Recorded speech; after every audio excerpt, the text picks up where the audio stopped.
गेल्या काही वर्षात महाराष्ट्रातलं राजकारण पाहिलं तर सध्या जितकी उलथापालथ झाली आहे तितकी उलथापालथ कधीही झालेली नाही।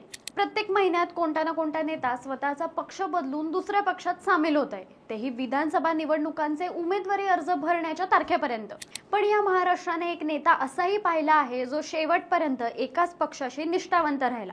फक्त पक्षाशीच नाही तर एकाच मतदारसंघाशीही, आणि त्या मतदारसंघातल्या लोकांनी सुद्धा त्या नेत्यावर जवळजवळ 11 वेळा विश्वास ठेवला।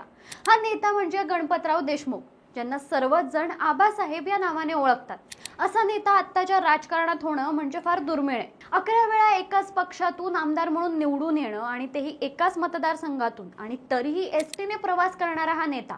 अशा या नेत्याबद्दल जाणून घेऊया या व्हिडिओच्या माध्यमातून। नमस्कार, तुम्ही पाहताय राजकीय विश्वातील रंजक गोष्टी। जाणून घेण्याची तुमच्या हक्काची जागा म्हणजे आपलं गाजावाज।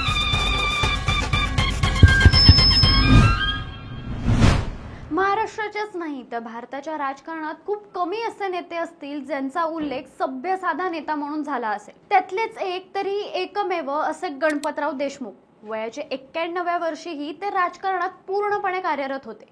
महाराष्ट्राचे पहिले मुख्यमंत्री यशवंतराव चव्हाणांपासून ते देवेंद्र फडणवीस यांच्यापर्यंत त्यांचा आमदार म्हणून कार्यकाळ राहिला आहे। 10 ऑगस्ट 1926 रोजी सोलापूरच्या सांगोला येथे त्यांचा जन्म झाला। विद्यार्थी असल्यापासूनच समाजसेवेत आणि चळवळीत त्यांचा सहभाग होता। याच काळात शेतकरी कामगार पक्षाचे ज्येष्ठ नेते शंकरराव मोरे, केशवराव जेधे, नाना पाटील, तुळशीदास जाधव यांचा प्रभाव त्यांच्यावर पडला। संयुक्त महाराष्ट्र चळवळीतून ते शेतकरी कामगार पक्षातून राजकारणात आले। महाराष्ट्र राज्याच्या निर्मितीनंतर महाराष्ट्राच्या पहिल्या निवडणुकीत शेकापकडून गणपतराव देशमुखांनी पहिल्यांदा निवडणूक लढवली। त्यांचं जन्मस्थान असलेल्या सांगोला मतदारसंघातूनच पहिल्याच निवडणुकीत ते आमदार म्हणून निवडून आले। शेतकरी कामगार पक्ष हा एकेकाळचा राज्यातला मातब्बर पक्ष होता। पहिल्या निवडणुकीत या पक्षाचे 15 आमदार निवडून आले होते, आणि त्या काळात काँग्रेस नंतर ही सर्वाधिक संख्या होती। गणपतराव देशमुख यांची बहुतांश कारकीर्द विधानसभा विरोधी पक्षनेते म्हणूनच राहिली। 1972 आणि 1995चा अपवाद वगळता 11 टर्म ते सांगोला मतदारसंघाचं विधानसभेत प्रतिनिधित्व करत होते। 1972 साली काकासाहेब साळुंके यांच्या विरुद्ध पराभव पत्करावा लागला।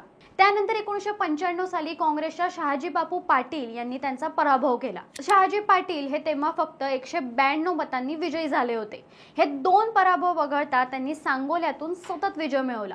1978 साली गणपतराव देशमुख हे शरद पवारांच्या पुरोगामी लोकशाही दलाच्या सरकारमध्ये कॅबिनेट मंत्री होते। राजशिष्टाचार, वन, खाणकाम आणि मराठी भाषा ही खाती गणपतरावांकडे होती। तर 1999 साली शेतकरी कामगार पक्षानं काँग्रेस सरकारला पाठिंबा दिला होता। आमदार असले तरी ते नेहमी एसटीने प्रवास करत होते। एसटीने प्रवास करणारे आमदार म्हणून आजही त्यांना ओळखले जाते। कृष्णा नदीचं पाणी दुष्काळी भागाला मिळावं म्हणून नागनाथ अण्णा नाईकवाडी यांनी पाणी परिषदेच्या रूपानं एक लढा उभारला होता। त्यातही गणपतरावांचा सक्रिय सहभाग होता। टेंबू योजनेचे पाणी आपल्या दुष्काळी सांगोला भागात आणण्यासाठी त्यांनी हा लढा दिला। महाराष्ट्रातील दुष्काळी भागाचं दुखणं विधानसभेत मांडण्याचं काम त्यांनी केलं। सतत 2 टर्म आमदार राहिल्यानंतर नेते मंत्रिपदाकडे धाव घेतात। गणपतराव देशमुखांनी एकाच मतदारसंघासाठी 11 टर्म म्हणजे 55 वर्ष काम केलं। ते इतक्या वेळा कसे निवडून येऊ शकले, असा प्रश्न जेव्हा त्यांना विचारण्यात आला तेव्हा त्यांनी दिलेल्या उत्तरातच त्यांचा निस्वार्थीपणा दिसतो। ते म्हणाले होते की माझी क्षमता आणि कुवत बघून मी स्वतःच्या मतदारसंघापुरतं मर्यादित राहायचं ठरवलं। ज्या लोकांनी आपल्याला निवडून दिलं त्यांच्यासाठीच काम करायला वेळ कमी पडतो। विधानसभेचं अधिवेशन संपलं की मी प्रत्येक गावाला वर्षातून किमान 2 वेळा भेटी देतो। विधानसभेत झालेले निर्णय सांगतो, लोकांशी संपर्क न चुकता ठेवतो आणि सरकारच्या धोरणांची अंमलबजावणी करतो।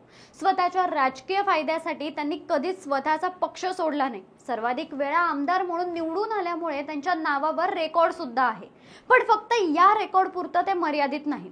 एकदा आमदार बनल्यानंतर वेगवेगळ्या गाडींसाठी एकच नंबर प्लेट हवा करण्यासाठी वापरणारे नेते आहेत। त्यांच्या समोर एक गणपतराव देशमुख आहेत जे 1962 साली मंत्रालयात येण्यासाठी एसटीची पायरी चढली, आणि शेवटपर्यंत याच सरकारी वाहनाने ते प्रवास करत गेले।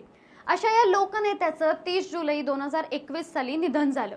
महाराष्ट्राच्या राजकीय इतिहासात जेव्हा जेव्हा साधेपणा, सचोटी आणि निष्ठा याबद्दल बोललं जाईल तेव्हा तेव्हा गणपतराव देशमुख म्हणजेच आबासाहेबांचं नाव घेतलं जाईल। अशाच राजकीय विश्वातील रंजक गोष्टी जाणून घेण्यासाठी गाजावाजाला लाईक, शेअर, फॉलो आणि सबस्क्राईब करायला विसरू नका।